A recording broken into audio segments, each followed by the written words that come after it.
পুরান ঢাকা সবচেয়ে ঐতিহ্যবাহী জায়গা হচ্ছে লালবাগ কেল্লা। তো লালবাগ কেল্লা কিন্তু অনেক কাহিনী আছে। পরী বিবির কবর কোথায় সমাধি হয়েছে, আর লালবাগ কেল্লা এখন কি কি পরিবর্তন হয়েছে, সব কিছু আজকের ভিডিওতে শেয়ার করব।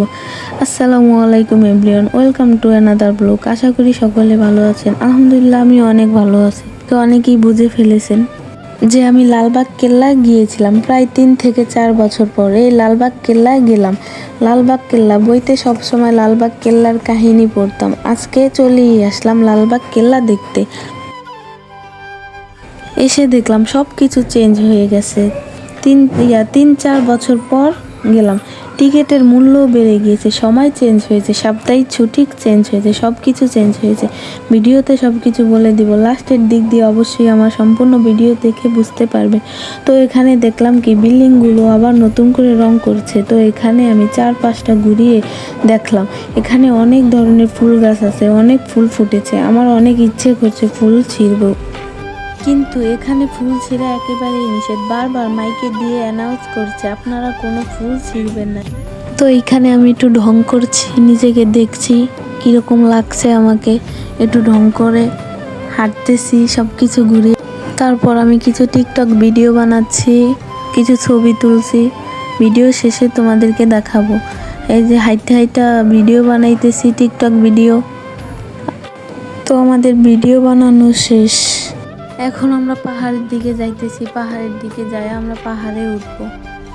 তো এখন আমি শেয়ার করছি আপনাদের সাথে যে টিকিটের মূল্য ছিল 30 টাকা। সকাল 10টা থেকে 12টা পর্যন্ত খোলা থাকে। লাঞ্চ টাইমে তখন আবার বের করে দেওয়া হয়।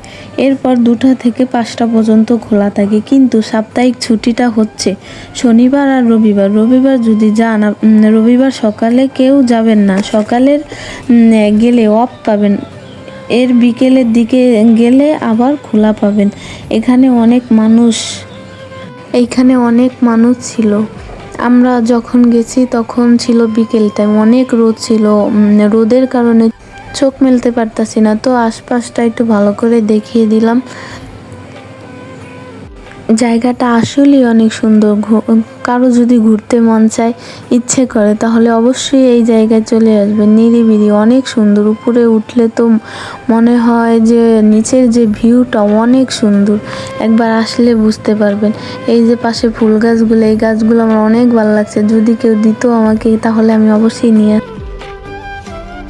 তো এইখানে আমার জামাই বলল কিছু টিকটক ভিডিও বানিয়ে দাও আমাকে।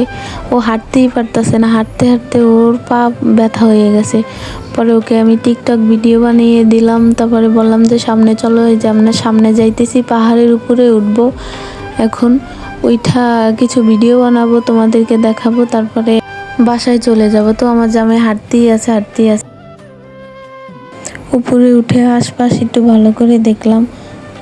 অনেক উপরের থেকে নিচে কিন্তু অনেক সুন্দর দেখায়। এই যে আমরা উপরে উঠলাম, উপরে উঠে নিচের যে ভিউটা অনেক সুন্দর। ওই দিন অনেক রোদ ছিল, এই কারণে ভালো করে ভিডিও করতে পারি নাই। অনেক মানুষ ছিল, অনেক রোদ ছিল। উপরে মানুষগুলো নিচের ভিউটা উপভোগ করতেছে, অনেক সুন্দর। রোদের কারণে মানুষ পুরা ক্লান্ত হয়ে গেছে। এই যে আমি তো এখানে বসেই আছি, ক্লান্ত হয়ে গেছি রোদের কারণে। অনেক রোদ ছিল, অনেক বাতাস ছিল। এখন আমরা নিচে নামা যাইতেছি, রোদের কারণে উপরে থাকতেই পারতাছি না। তো নামা যাইতেছি, এখন বাসায় চলে যাব। তো আজকের ভিডিওটা এই পর্যন্ত। তো সবাই ভালো থাকবেন, সুস্থ থাকবেন। আর আমার ভিডিওটা যদি আপনাদের কাছে ভালো লাগে, লাইক, কমেন্ট, শেয়ার করে দিবেন।